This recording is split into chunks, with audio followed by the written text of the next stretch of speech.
primary ignition.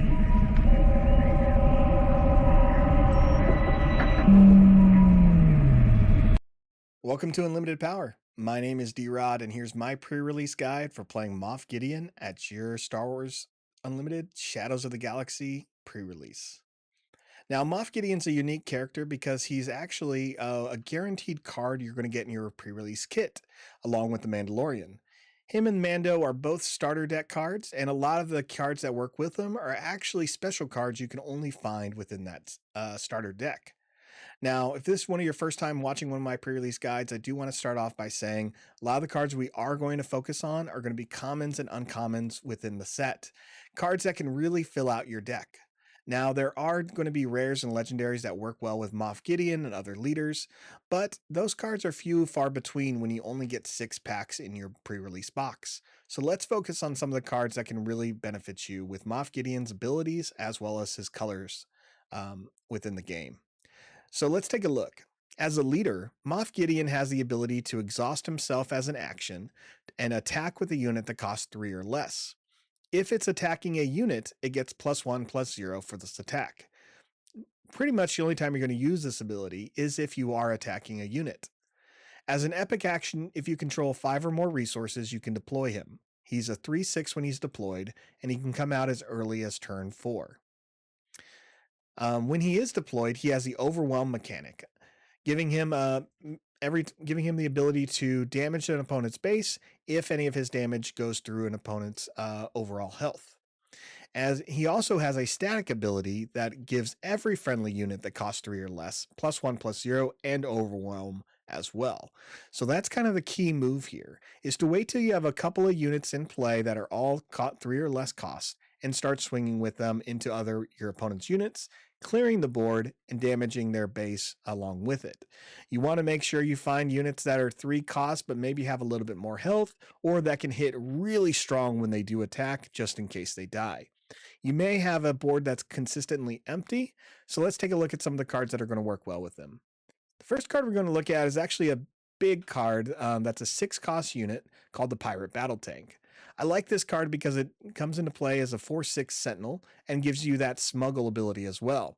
The smuggle ability means you can put it into play as a resource early on rather than holding on to it, and deploy it later for 1 resource more.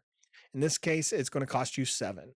The smuggle mechanic is usually different cost than the original cost, and it's usually higher by 1 to 3 resources. The next one's going to be the Outland TIE Vanguard. It's a great unit that costs under 3, and it's a 2/1 unit. Now, when you play it, you want to make sure you have another unit in play because its ability says you may give an experience token to another unit that costs 3 or less. 3 or less is going to be the key for most of your deck. A great 3 or less card is going to be this Warbird Stowaway unit. A 3-cost unit, so it meets Moff Gideon's criteria, and is a 2/3 Underworld. When you have the initiative, it's actually a 4/3 unit. It also has the smuggle mechanic as well. So let me paint the scene for you why this card is good. On turn 2, you play Warbird Stowaway. You have a 2/3 out. On turn 3, you play Outland TIE Vanguard. You now give the Warbird Stowaway a +1 experience token. So now it's a 3/4. If you have initiative, you're actually a 5/4. Use Moff Gideon's ability, you're a 6/4 when you attack a unit with overwhelm. 6 damage coming your opponent's way is really good. 5 is good as well, but 6 and you're defeating a unit? Yeah, sign me up. That's the kind of stuff you're looking for when it comes to Moff Gideon. In the cunning aspect, we're going to take a look at some really good cards that work well with him, but cunning may not be the best thing to pair him with. Hunter of the Haxian Brood's a good one because it's a strong 3-cost unit that's a 4/3. If you happen to play it and your opponent has a bounty on them, you can put a shield on the unit. A shielded 4/3 unit that has overwhelm and a +1 is going to get you pretty far. Cloud Rider is another good one that pairs well with Gideon, a 3/1 with Ambush. Now, this is a card you hold back on and save it for when Gideon is in play. That Ambush means you can attack immediately into another unit.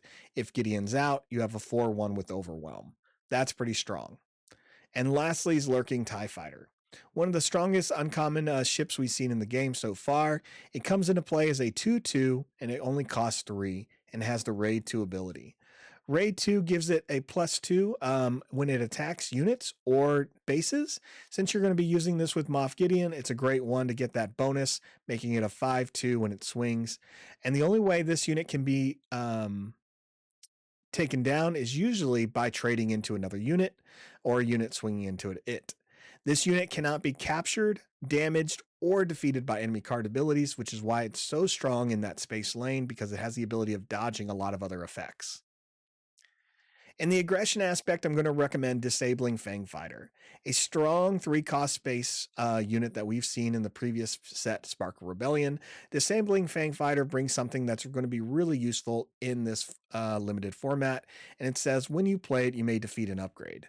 With upgrades being played on you, like bounties, you're going to want to use something like this. If your opponent's putting experience tokens on their units, remove it. Shields, remove it. Use this card to your advantage where you can.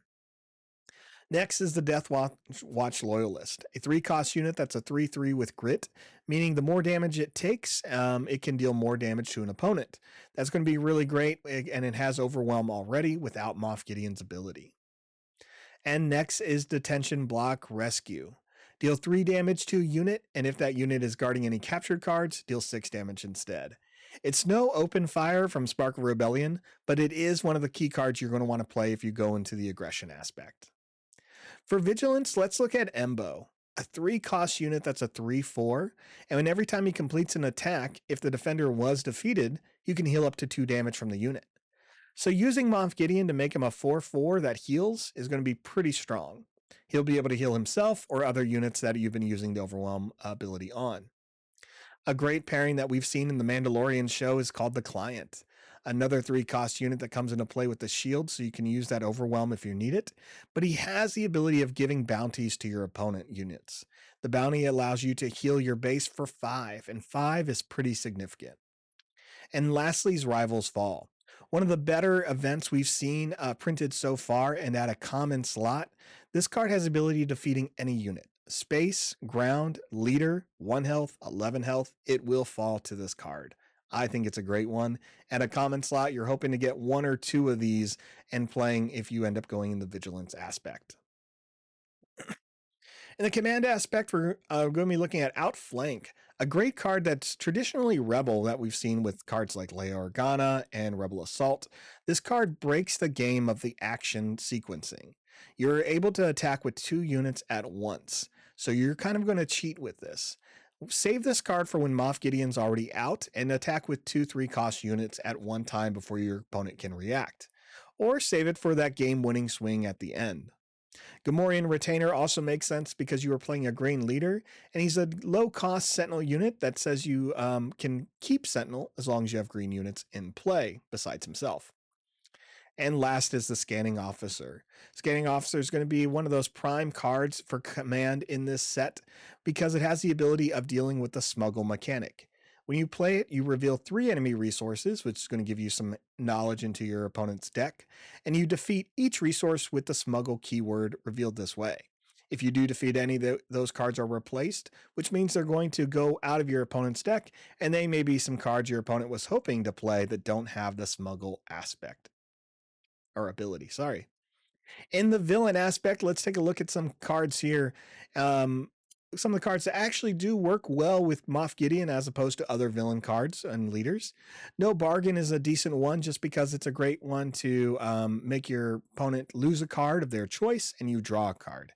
It's hand disruption and hand advantage. When you're playing Moff Gideon, you're probably going to stop around 6 resources unless you have something big. So 3-cost cards means you're going to be able to play 2 cards every turn. So No Bargain seems like a great one to add in, along with Black Sun Starfighter, which is another 3-cost unit with Sentinel. You may not use Moff Gideon's ability unless you have to, but it's there, and it's a great Sentinel unit to kind of keep you alive in the space lane. And last for villains is Toro Calican. When you play another bounty hunter, this 3/5 3-cost unit may deal says you can deal 1 damage to that bounty hunter, and if you do, ready him. Imagine using Moff Gideon's ability twice with Toro Calican and just taking out units left and right. I think he's a strong one. And last is in the non-aspects, we're going to recommend Lady Proxima, a low-cost unit that says every time you play an Underworld card, which there are many Underworld cards and bounty hunters in this format, you can just deal 1 damage to the base. With your constant overwhelm triggering, you should be damaging this base every turn and removing units. Lady Proxima just helps you get there a little bit quicker. Bounty Guild Initiate, a little bit of the same thing here. If you control another bounty hunter unit, when you play him, you can deal 2 damage to a ground unit. Again, these small damaging effects are going to be really important for Overwhelm to trigger. By damaging units, you're going to be able to swing into them with Overwhelm and have more damage go to the base. So cards like Bounty Guild Initiate, or even in the command aspect of Crosshair, are going to be important to your deck building. And lastly is the Twin Pod Cloud card. A great card that I'm going to recommend is just kind of a staple in this limited format. It's a 3-cost space unit that's a 2/2 with Restore 2. That Restore is really going to give you an advantage, so I recommend putting it in your deck. Those are all the recommendations I have for playing Moff Gideon at your local pre-release. Let me know how it goes in the comments below. Let me know what rares and legendaries you pulled and what cards worked for you. Best of luck at your pre-releases happening later this weekend, and may the Force be with you.